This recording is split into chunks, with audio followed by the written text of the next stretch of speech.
There was an item that I noticed over the weekend in the Cleveland Plain Dealer. Based upon some court filings, they have determined that there's an agreement among the lawyers that the trials of the 22 lawsuits pending against Deshaun Watson will not happen between August of 2022 and March 1 of 2023. There's a chance that there'll be a trial in July. Now, I can't imagine that Deshaun Watson would want to try all 22 of these together because, number one, you're putting all your eggs in one basket, and number two, it's going to be pretty difficult to get 22 plaintiffs to be disregarded by a jury. We've talked about that. There's a critical mass between 1 and 22 where it's too many to not think there's something there. And a jury I could see think, well, there's 22 of them. There must be something there. So I think it'll be one trial at a time, and maybe they can get one done in July. But you're talking about a process that begins next year after the season ends, and we're talking about 22 trials. I said this before. If you do one a week, it takes 6 months to do all of these. So, Chris, bottom line, they just got to settle. They got to find a way to get everyone on the same page, find a middle ground, and move on. 18 cases were ready to settle in late October when Deshaun Watson was trying to get the cases settled so he could be traded to the Dolphins. There were 4 holdouts. Settle the 18, focus on the 4. But the idea that there's going to be 20 trials, it's just not practical, especially if you're going to carve out the entirety of football season and have nothing happen by way of trials during those months. I mean, it all seems crazy. It really does. Yeah, 22 trials, and you said that. Again, I'd love to know the thought process. I'm with you in the fact that I think you just need to get this done, and get it out of the press, get it out of the public eye, and move on for yourself and for the organization, and even for the Cleveland football fan. I think it's the greater good. But that's easier said than done when we're not the guy there that doesn't want his name attached to these things, and he apparently doesn't think he's guilty of a lot of these things, or any of them for that matter. So that's where it's really tough.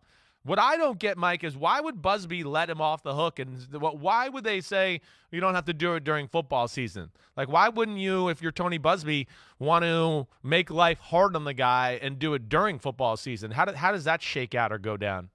I'm surprised that Tony Busby was willing to agree to that. I don't know what he got in return for that agreement, but that's a way to put real settlement pressure on Deshaun Watson. If you're going to force him to come back to Houston during football season for trials of these cases, right, that's going to be a major distraction for him. And it's one thing if he's playing for the Texans and a local judge elected by Texans fans issues a ruling that creates a distraction for Deshaun Watson. Now it doesn't matter. Yeah. Now, hey, sorry, a lot of people have jobs, Mr. Watson, that are necessarily going to be disrupted by a trial in their case. You're not entitled to any exemption or exception for the fact that your job only happens 4 to 5 months out of the year. People who have jobs that don't stop have to figure out how they're going to deal with these issues. And yeah, if you're a judge that wants to push the cases towards settlement, that's another thing that you can do. You schedule trials in September, October, November, and December of 2022. So I am surprised that Busby agreed to that. But anytime I see an agreement like that, I assume there's a quid pro quo. There had to have been something that Busby got in order to give up the opportunity to push these to trial. But, here's the bottom line. And we're going to talk about the contract in a moment. But at some point, you got to get these cases done.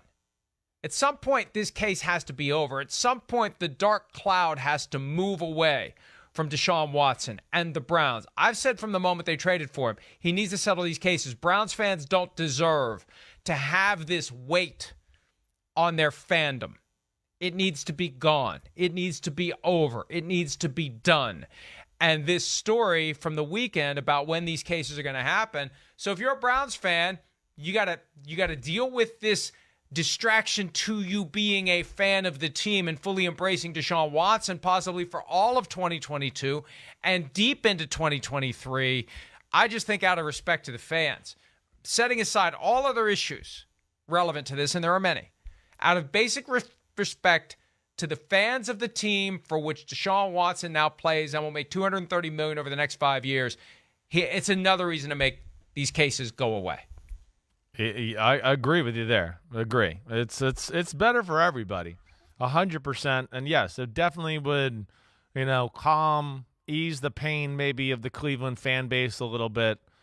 To me, again, even with that, it just if you wait till next year after the season, it just seems like there's just more chances for stuff to come out during the season and continue or add on to the black cloud that you're talking about hovering over there. So I don't know. And then, Mike, what if this is all put off till after the year, right?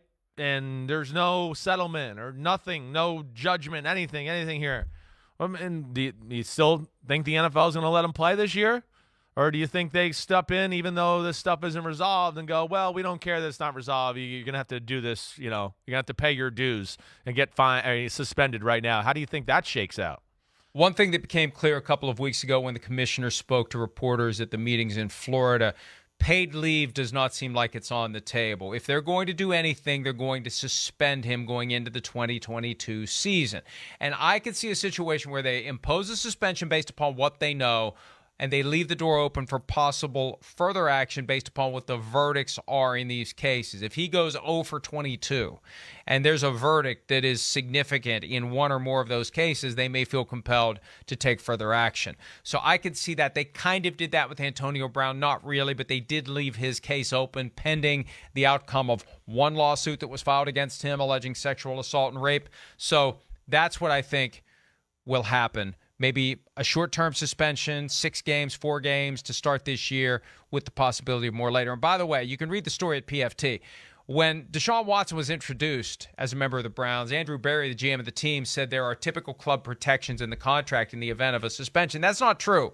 We've got the full story on what the exception to the club protections are. And the key is this. After 2023, those exceptions go away.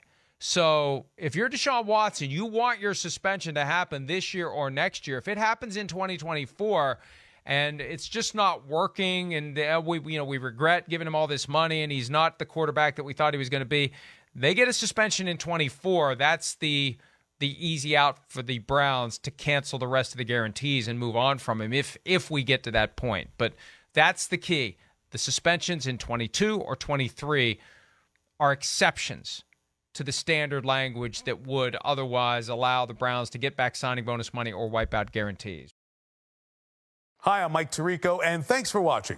Make sure to hit subscribe for the latest news and highlights from NBC Sports.